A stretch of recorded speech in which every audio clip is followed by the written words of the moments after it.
Nenek Tanti dan Ayam Ajaib.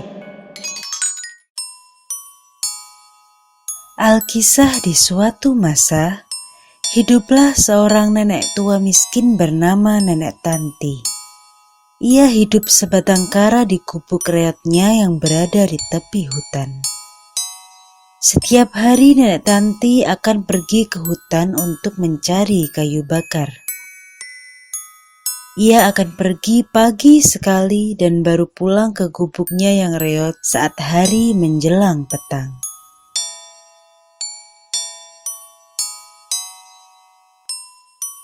Hari itu, seperti biasa Nenek Tanti pergi ke hutan yang ada di dekat gubuknya untuk mencari kayu bakar.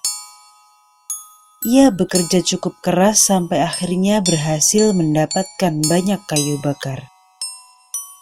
Saat hari mulai panas terik, Nenek Tanti pun berhenti untuk beristirahat.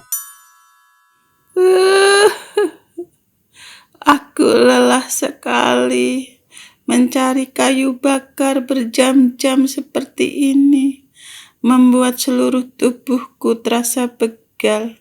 Aku akan beristirahat dulu di bawah pohon rindang itu. Nenek Tanti pun beristirahat di bawah sebuah pohon yang sangat rindang. Pohon itu benar-benar rindang dan bisa melindungi Nenek Tanti dari sinar matahari siang yang sangat menyengat. Setelah beristirahat sejenak dan meminum air yang ia bawa dari gubuknya, Nenek Tanti pun bersiap untuk kembali melanjutkan pekerjaannya. Tapi tiba-tiba, Nenek Tanti mendengar suara tangis tak jauh dari tempatnya beristirahat. Suara tangisan itu pun semakin keras dan memanggil-manggil ayah serta ibu. Ayah, ibu. Nenek Tanti yang penasaran pun mendekati sumber suara tangisan yang semakin lama semakin keras itu. Dan kemudian Nenek Tanti akhirnya menemukan sumber dari suara tangisan yang didengarnya. Ternyata suara itu berasal dari seorang bocah laki-laki berpakaian compang-camping.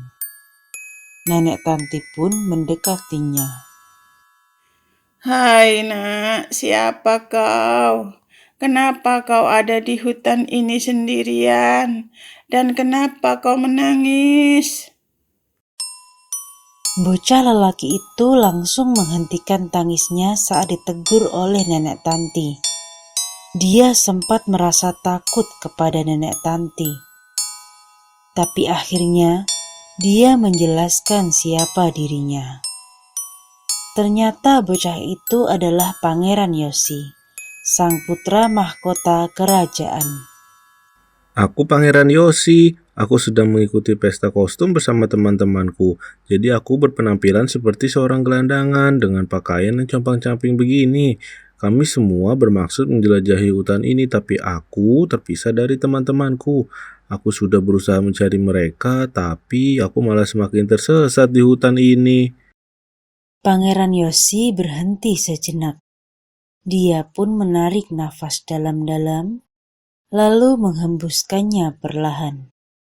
Setelah itu, Pangeran Yosi kembali melanjutkan penjelasannya. Aku sudah meminta tolong kepada beberapa orang yang kutemui, tapi tak ada satupun yang mau menolongku. Mereka tidak percaya kalau aku seorang pangeran, dan sekarang aku lapar sekali. Mendengar sang pangeran kelaparan, Nenek Tanti pun mengajaknya untuk mampir ke gubuknya. Nenek Tanti juga berjanji akan mengantarkan Pangeran Yosi ke istana. Kasihan sekali kau pangeran. Jangan khawatir, aku akan mengantarmu pulang ke istana. Sekarang, mari mampir ke gubukku dulu. Aku akan menyimpan kayu bakar ini dulu, dan aku akan membuatkanmu makanan juga. Benarkah itu, Nek? Tentu saja benar, pangeran. Tapi maaf, Aku tidak bisa menghidangkan makanan yang lezat dan mewah seperti yang biasa kau makan di istana. Tak apa, Nek. Mari ku bantu membawakan kayu bakar itu. Maka Pangeran Yosi pun membantu membawakan kayu bakar yang telah dikumpulkan oleh Nenek Tanti. Mereka berdua berjalan menyusuri jalan setapak yang membelah hutan, dengan Nenek Tanti yang berada di depan sebagai penunjuk jalan. Sedangkan Pangeran Yosi berjalan di belakangnya sambil membawa kayu bakar. Setelah menempuh perjalanan yang lumayan jauh, mereka berdua akhirnya sampai di gubuk milik Nenek Tanti. Nenek Tanti segera memerintahkan Pangeran Yosi untuk menaruh kayu bakar yang dibawanya ke samping gubuk. Kita sudah sampai di gubukku, Pangeran. Kau boleh meletakkan kayu bakar itu di sana. Aku akan membuatkanmu bubur gandum untuk makan siangmu. Baik, Nek. Pangeran Yosi pun menuruti perintah yang diberikan oleh Nenek Tanti. Dia meletakkan kayu bakar yang dibawanya tepat di samping gubuk Nenek Tanti. Setelah itu, Pangeran Yosi lalu menyusul Nenek Tanti masuk ke gubuknya yang reot. Gubuk itu sangat sederhana. Di dalamnya hanya ada sebuah ranjang reot dan sebuah ruang makan yang hanya terdiri dari satu meja dan satu kursi. Sama sekali tak terdapat makanan apapun di meja makan itu. Tidak seperti meja makan yang ada di istana milik Pangeran Yosi yang dipenuhi berbagai makanan lezat dan buah-buahan segar. Tapi meskipun begitu, Pangeran Yosi tetap duduk di sana dan menunggu Nenek Tanti selesai memasak bubur untuknya. Setelah cukup lama menunggu, Nenek Tanti akhirnya selesai memasak. Dia langsung membawakan semangkuk bubur gandum yang telah dimasaknya kepada Pangeran Yosi. Ini, Pangeran, bubur gandumnya sudah matang. Silahkan dinikmati. Dan sekali lagi, aku sangat minta maaf karena aku tak punya makanan lain yang bisa kusajikan untukmu. Tak apa, Nek. Aku sangat berterima kasih karena kau sudah mau menolongku. Aku berjanji, aku pasti akan membalas kebaikanmu ini. Pangeran Yosi pun makan dengan lahap. Walaupun hanya semangkuk bubur gandum tanpa tambahan apapun, Pangeran Yosi benar-benar menikmatinya. Dalam sekejap, bubur gandum buatan Nenek Tanti pun habis tak bersisa. Wah, bubur gandum. Ini sangat enak, Nek. Maukah kau membuatkanku lagi untuk suatu saat nanti? Tentu saja, Pangeran. Kau boleh datang kemari kapanpun kau mau. Aku pasti akan membuatkan bubur gandum untukmu. Kalau kau sudah selesai makan, lebih baik kita bersiap-siap untuk berangkat ke istana sekarang, sebelum matahari terbenam. Baik, Nek. Nenek Tanti dan Pangeran Yosi sudah siap untuk berangkat ke istana. Keduanya lalu meninggalkan gubuk Nenek Tanti yang reot dan mulai menyusuri jalanan di tepi hutan itu dengan gembira.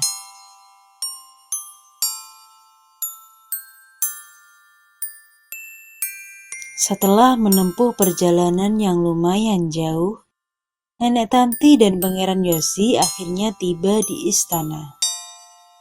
Tapi mereka berdua heran, karena tak ada satupun pengawal yang menjaga pintu gerbang istana.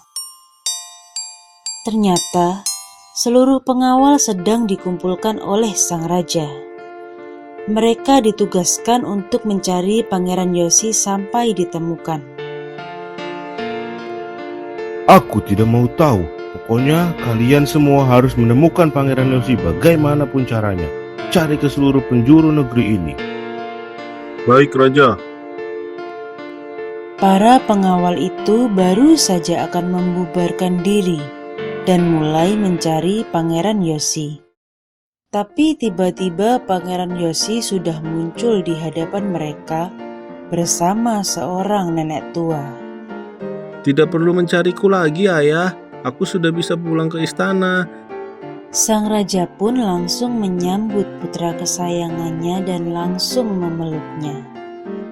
Oh, anakku sayang Pangeran Yosi, dari mana saja kau sayang? Ayah sangat khawatir. Pangeran Yosi kemudian menceritakan semuanya. Tak lupa dia juga menceritakan tentang nenek Tanti yang menolongnya. Aku terpisah dari teman-temanku di tepi hutan saat mengikuti pesta kostum, Ayah. Aku berusaha mencari mereka semua, tapi aku malah tersesat semakin jauh ke dalam hutan.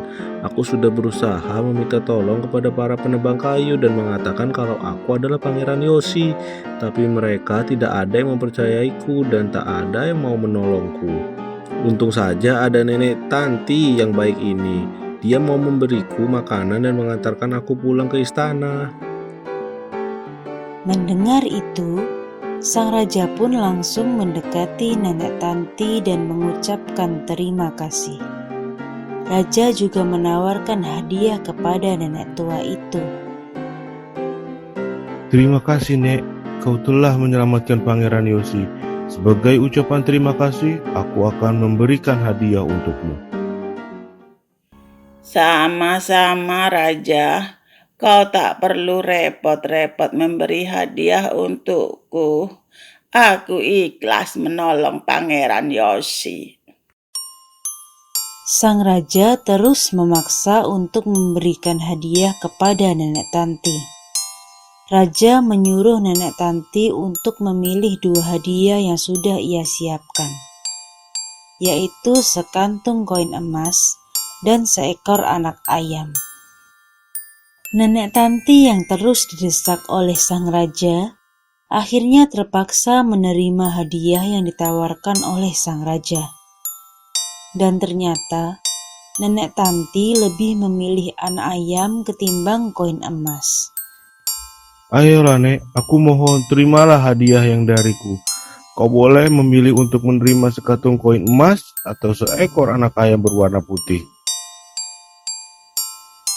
Baiklah, Raja, kalau kau memaksa. Kalau begitu, aku memilih anak ayam saja. Raja dan para pengawal serta Pangeran Yosi nampak terkejut mendengar keputusan nenek Tanti. Pangeran Yosi bahkan langsung mendekatinya dan menanyakan kenapa nenek tua itu lebih memilih seekor anak ayam berwarna putih ketimbang sekantung koin emas. Apa kau serius lebih memilih seekor anak ayam ketimbang sekantung koin emas, Nek? Kenapa kau tidak memilih koin emas saja? Apakah hadiah ini kurang banyak? Kalau memang kurang banyak, aku akan mengatakan kepada ayah untuk menambah hadiahnya. Tidak, Pangeran. Justru karena sekantong koin emas itu sangat banyak, aku tak mau menerimanya. Kau sendiri tahu, aku hidup sebatang kara. Yang aku butuhkan sekarang adalah teman. Dan aku yakin dengan merawat anak ayam itu, aku tidak akan merasa kesepian lagi. Pangeran Yosi dan sang raja sangat terkesan dengan ketulusan hati nenek Tanti. Setelah menerima anak ayam yang berwarna putih dari sang raja, nenek Tanti pun berpamitan untuk pulang kembali ke gubuknya yang reot. Sekali lagi, ku ucapkan terima kasih banyak untuk hadiah yang sangat berharga ini. Raja, aku berjanji, aku pasti akan merawat anak ayam ini sepenuh hati. Kalau begitu, aku akan pulang sekarang. Sama-sama, Nek. Aku yang seharusnya berterima kasih karena kau telah menyelamatkan putra kesayanganku dan mau mengantarnya pulang ke istana. Hati-hati di jalan, Nek. Kau boleh datang ke sini kapanpun kau membutuhkan bantuan. Nenek Tanti lalu meninggalkan istana dengan riang. Sepanjang jalan, dia terus memeluk an ayam yang diterimanya dari sang raja. Saat melewati keramaian orang-orang di pasar, Nenek Tanti berhenti. Para penduduk kerajaan ternyata sedang bergosip tentang dia yang baru saja menolong putra Yosi.